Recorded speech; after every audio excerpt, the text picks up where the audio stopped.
Bienvenue chers élèves dans cette séance dans laquelle on va traiter un sujet très important, c'est la notion d'ensemble. Alors, dans ce chapitre, on va d'abord définir qu'est-ce que c'est un ensemble, qu'est-ce que c'est une partie d'un ensemble, inclusion et complémentaire. Ensuite, on va munir les ensembles par des opérations telles que l'intersection, la réunion, la distributivité, les lois de Morgan, la différence et la différence symétrique. Enfin, on va définir un produit cartésien. Alors, dans ce chapitre, il y a deux capacités attendues majeures. La première, c'est savoir déterminer un ensemble par deux manières, soit par compréhension ou bien par extension. La deuxième, c'est maîtriser la relation entre les règles de la logique et les opérations sur les ensembles. On va voir que ce chapitre est très lié au chapitre précédent de la logique. Alors, un peu d'histoire. Ce monsieur, Georges Cantor, c'est un mathématicien allemand. C'est à lui qu'on doit la théorie des ensembles, qui est une branche fondamentale des mathématiques. D'accord ? Pourquoi ? Parce que c'est la branche qui est la base des structures algébriques et des différentes branches mathématiques. Alors, il a créé donc la théorie des ensembles en se basant sur la relation intuitive d'appartenance des objets. Voilà, en particulier des objets mathématiques. 1. Généralité sur les ensembles. Définition d'un ensemble. C'est quoi un ensemble? Un ensemble est une collection d'objets. Quand je dis objet, on peut citer les nombres, les fonctions, les vecteurs, donc n'importe quel objet mathématique. Ces objets sont soit énumérés ou bien satisfaisant à un certain nombre de propriétés. Chacun de ces objets est appelé élément de E, de cet ensemble E, et on désigne cette appartenance par le signe que vous avez déjà vu, le signe d'appartenance, et on note X appartient à E. Par négation, si X n'appartient pas à E, on barre le signe d'appartenance et on lit X n'appartient pas à E. Exemple et notation. Généralement, on désigne un ensemble par une lettre majuscule, soit A, soit B, soit grand E, soit grand F, etc. Parmi les exemples d'ensembles que vous avez déjà vus, ce sont les ensembles des nombres. L'ensemble L, l'ensemble Z, D, Q, R, R étoile, R+, ainsi de suite. Et si un ensemble E est formé par des éléments qu'on peut citer, qu'on peut déterminer, A, B et C par exemple, ici on a 3 éléments, alors l'ensemble E on peut l'écrire, alors l'ensemble E on peut l'écrire sous la forme donc accolade à l'intérieur A, B, C. Un diagramme de veine. C'est quoi un diagramme de veine? C'est tout simplement une courbe fermée, voilà, une courbe fermée, ici donc sous forme d'ellipse, qui sert à schématiser un ensemble. On peut dire tout simplement que c'est un sac virtuel qui regroupe les éléments d'un ensemble. Parmi les exemples d'ensemble, on peut citer l'ensemble vide, qui est par convention l'unique ensemble qui ne contient aucun élément. Elle est notée, donc la fameuse notation d'ensemble vide, ou bien des accolades, tout simplement des accolades vides. Mais attention, on ne peut pas les regrouper, on ne peut pas regrouper les deux notations à la fois. Un autre exemple, c'est le singleton. C'est quoi un singleton? C'est tout simplement un ensemble qui contient un seul élément exactement. Une paire, c'est quoi une paire? Quand on dit une paire, c'est un ensemble qui contient 2 éléments exactement. Passons maintenant à la construction des ensembles. Alors, on a deux façons pour construire un ensemble. La première, c'est la définition en extension. Si l'ensemble possède un nombre fini d'éléments, et on peut citer ces éléments, c'est-à-dire le premier élément, le deuxième, le troisième, on dit qu'on énumère ces éléments en utilisant des accolades, alors on peut définir carrément l'ensemble E. Un ensemble, pardon, E. Par exemple, l'ensemble des antinaturels inférieur strictement à 3. C'est tout simplement l'ensemble qui contient les nombres 0, 1, 2, 1, 2. Ce sont les seuls antinaturels inférieurs strictement à 3. Remarque, dans la définition en extension, à l'intérieur des accolades, l'ordre des éléments n'est pas important, n'a pas d'importance, c'est-à-dire on peut permuter les éléments. L'ensemble 1, 0, 2, c'est l'ensemble 0, 1, 2, et ainsi de suite. Aussi, la répétition d'éléments entre les accolades ne modifie pas l'ensemble. C'est-à-dire, si on double, par exemple ici, on double le 1, on quadruple le 1 ou bien on double le 0, voilà, ça va rester le même ensemble à la fin. La deuxième manière ou bien façon pour construire un ensemble, c'est la définition en compréhension. On va voir que c'est la plus délicate. On décrit un ensemble ici en donnant une propriété caractéristique de ces éléments et en se basant bien sûr sur un ensemble déjà existant. Si P de x est une propriété qui caractérise les éléments x de E dans un ensemble F, voilà, alors on écrit E est égal à l'ensemble des éléments x appartenant à F tel que P de x est vérifié. Notons ici donc le plus grand ensemble, c'est quoi? C'est F ici, et l'ensemble défini en compréhension, c'est E. Par exemple, je vais donner 3 exemples. L'ensemble des entiers naturels inférieur à 3, l'ensemble E qu'on a vu dans l'exemple précédent, on peut le définir en compréhension en écrivant, donc c'est l'ensemble des n naturels tels que n inférieur strictement à 3.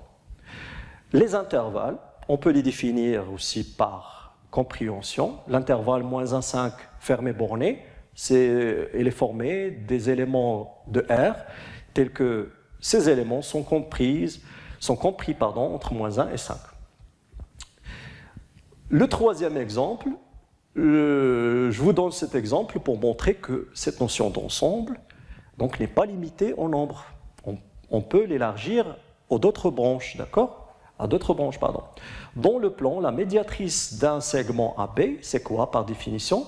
C'est l'ensemble des points M du plan qui sont équidistants des extrémités de ce segment. C'est-à-dire, la distance MA est égale à la distance MP.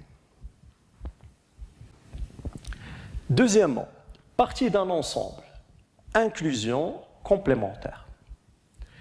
On va commencer par l'inclusion d'ensemble. Soit A et B, deux parties d'un ensemble E, on dit que A est incluse dans B, tout simplement, si chaque élément de A est un élément de B. Et on note, voilà, le signe d'inclusion. Autrement dit, A inclus dans B équivalent. Vous remarquez donc ici, on utilise des symboles du chapitre précédent de la logique, donc, d'où la liaison entre ces deux chapitres. Donc, A inclus dans P équivalent à dire que quel que soit X dans E, X appartient à A, implique que X appartient à B. Dans ce cas, on dit aussi, donc, parmi les vocabulaires utilisés, on dit que A est une partie de B, ou bien A est un sous-ensemble de B, ou bien A est contenu dans B, ou bien B contient A. D'accord? Donc, on a l'embarras du choix. Schématisons donc cette inclusion par le diagramme de Venn. Le plus grand ensemble en vert, c'est l'ensemble B, et à l'intérieur, donc, on trouve l'ensemble A en rouge. Remarque. Voilà. Quand est-ce que la négation de l'inclusion est vérifiée? Alors, dire que A n'est pas incluse, A c'est une partie et B c'est une partie, A n'est pas incluse dans B, signifie qu'il existe au moins un élément X de A tel que x appartient à A et x n'appartient pas à B. C'est-à-dire, on cherche un contre-exemple x qui appartient à A mais qui n'appartient pas à B. Et on écrit bien sûr la notation, donc on barre l'inclusion. Les deux remarques aussi importantes, c'est que tout ensemble A est inclus dans lui-même, c'est évident. L'ensemble vide, on admet que l'ensemble vide, c'est l'unique ensemble qui est inclus dans tous les ensembles.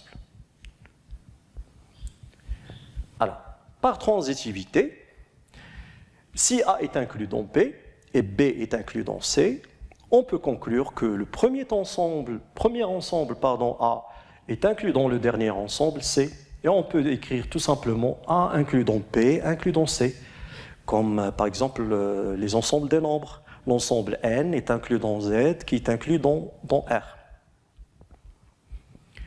Voilà, exemple. On va prendre un ensemble E défini en extension qui contient les éléments -4, -1, 0, 3 et 5. Alors l'ensemble constitué des trois éléments -4, 3, 0 est inclus dans E. Pourquoi? Parce que ces trois éléments sont aussi des éléments de E. Mais attention, le deuxième ensemble, -4, 2, 5, n'est pas inclus dans E. Alors qui a détruit cette inclusion? C'est le nombre 2. Voilà.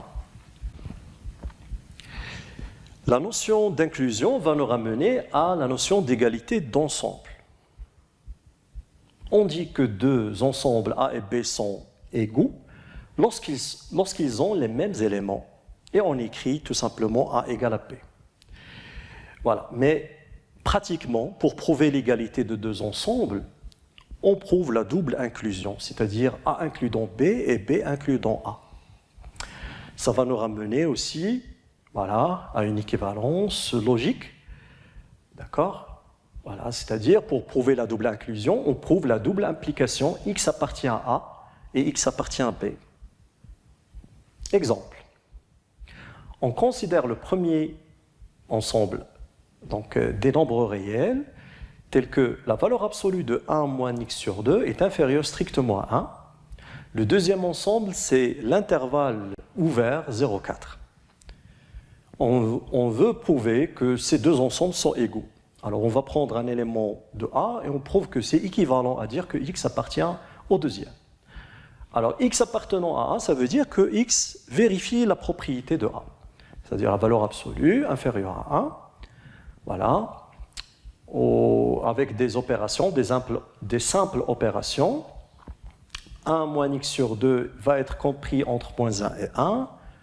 Ensuite, x sur 2 va être compris entre 0 et 2. En multipliant tous les membres par 2, on obtient finalement que x est compris strictement entre 0 et 4. Voilà, finalement, x, donc ce qui est équivalent à dire que x appartient à l'intervalle, d'où l'égalité des deux ensembles. Le complémentaire d'un ensemble, soit à une partie d'un ensemble E, l'ensemble des éléments de E n'appartenant pas à l'ensemble A est appelé le complémentaire de A dans E. On le note, donc il y a deux notations célèbres, donc la notation avec la lettre C pour désigner le plus grand ensemble, si on risque une confusion bien sûr, mais si on ne risque pas une confusion, on peut tout simplement le noter par A bar. Autrement dit, l'ensemble, ou bien le complémentaire de A dans E, ce sont les éléments de E, tels que X n'appartenant pas à A. Et dire que X appartient à A bar, équivalent à dire que X n'appartient pas à A. Schématisons ça avec le diagramme de Venn. Donc le plus grand ensemble qui entoure le tout, c'est l'ensemble E, en vert. L'ensemble A, elle est notée en rouge. Donc la partie restante, qui est coloriée avec le bleu, c'est A bar, c'est le complémentaire. Vous remarquez ici donc, que l'union de A et A bar va former donc, l'ensemble tout entier E. Exemple. Prenons l'exemple d'un ensemble E défini par extension, -1, 0, qui contient les éléments -1, 0, 2, racine de 5, et A l'ensemble qui contient les deux éléments moins 1 racine carrée de 5. Alors, c'est quoi le complémentaire de A? Ce sont les éléments restants. Alors, il va rester quoi? Si on nommait les éléments de A dans E, il va rester 0, 2. Voilà. Proposition. Soit A et B deux parties d'un ensemble E. Alors, évidemment, le complémentaire d'un ensemble E dans lui-même, c'est quoi? C'est l'ensemble vide. Pourquoi? Parce que si on élimine tous les éléments, donc il ne va rester rien. Et le complémentaire de l'ensemble vide dans E, c'est quoi? C'est E, parce que l'ensemble vide ne contient aucun élément. Le complémentaire du complémentaire d'un ensemble, c'est l'ensemble lui-même. Et une deuxième proposition, c'est l'équivalence entre A inclus dans B, équivalent à dire que B bar est inclus dans A bar. Donc, on va démontrer ce deuxième résultat. On va le prendre comme exemple de démonstration. Voilà. Qu'est-ce qu'on va faire? On va tout simplement partir de la première proposition et arriver à la deuxième avec des équivalences successives. Alors, A inclus dans B, équivalent à dire quoi? Par définition, ça veut dire que quel que soit x dans E, x dans A implique que x appartient à B. Remarquez ici qu'on va utiliser un raisonnement logique, c'est le raisonnement par contraposé de l'implication, c'est-à-dire, donc c'est équivalent à dire que la négation de x appartenant à B va impliquer la négation de x appartenant à A. C'est quoi x n'appartient à B? C'est tout simplement x appartient à B bar. Et de même, x n'appartenant pas à A, ça veut dire que x appartient à A bar. Ce qui équivaut à dire que B bar est inclus dans A bar. Donc, avec les équivalences successives, on obtient l'équivalence finalement entre A inclus dans B et B bar inclus dans A bar. Quatrièmement, ensemble des parties d'un ensemble.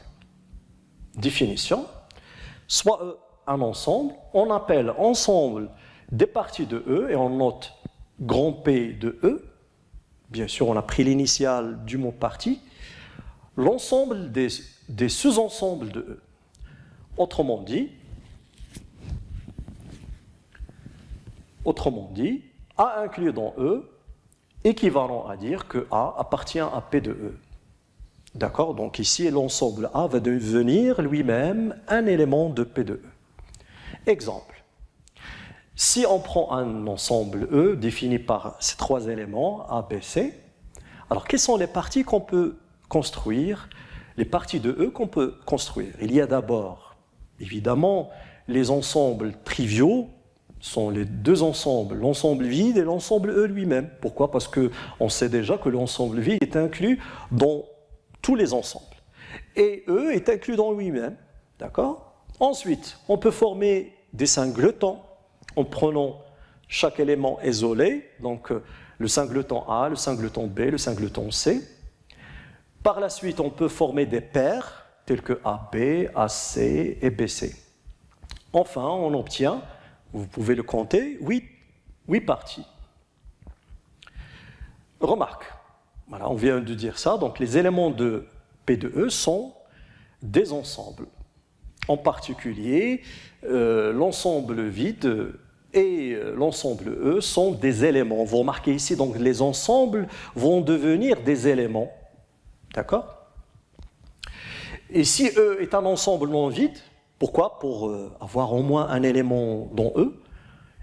Voilà. Si on se dispose d'un élément de E, on peut former un ensemble. C'est sous la forme d'un singleton. Et on dit que donc A appartient à E, équivalent à dire que le singleton A appartient à P de E. Troisièmement, opération dans P de E. L'intersection. Soit A et B, deux parties d'un ensemble E.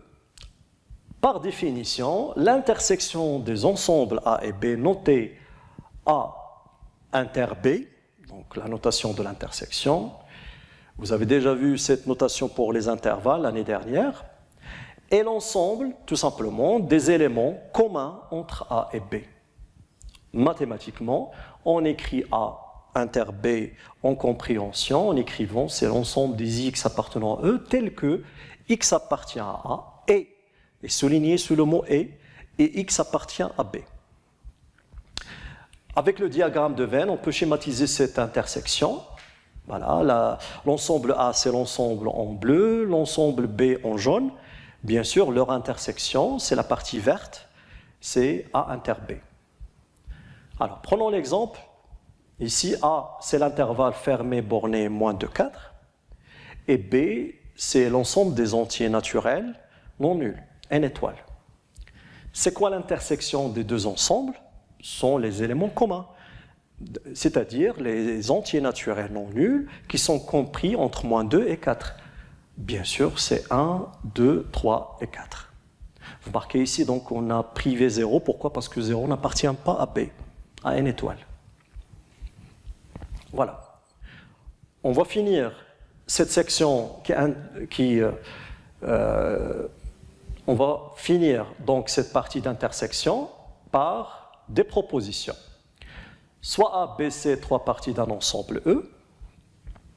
La première proposition, c'est la symétrie. L'intersection est symétrique, c'est-à-dire A inter B est égal à B inter A. Bien sûr, l'intersection de deux éléments, d'un élément qui est contenu dans un autre élément, est égale au plus petit... Pardon, l'intersection de deux parties, d'une partie incluse dans une autre, est égale à la plus petite partie. Et l'intersection d'un ensemble avec l'ensemble vide, c'est l'ensemble vide, tout simplement. L'intersection d'un ensemble avec son complémentaire, c'est l'ensemble vide, parce qu'il n'y a aucun élément commun entre un ensemble et son complémentaire. Finalement, l'associativité de l'intersection est vérifiée. A inter B inclus dans A, bien sûr, l'intersection de deux ensembles est incluse dans les deux ensembles, évidemment. Et finalement, A inter B est égal à A, équivalent à dire que A est inclus dans B. Réunion. Définition. Soit A et B deux parties d'un ensemble E, la réunion des ensembles A et B, notée bien sûr A union P, vous avez déjà vu cette notation pour les intervalles aussi, est l'ensemble des éléments de E qui sont dans A ou dans B. Attention, quand on dit ou dans B, ça veut dire qu'on a trois possibilités. Soit X appartient à A tout simplement, ou bien seulement, soit X appartient à B seulement, ou bien X appartient aux deux ensembles à la fois. On peut schématiser la réunion aussi par le diagramme de Venn. Voilà, donc les trois parties bleu, verte et jaune forment la réunion de A et B. Exemple. Si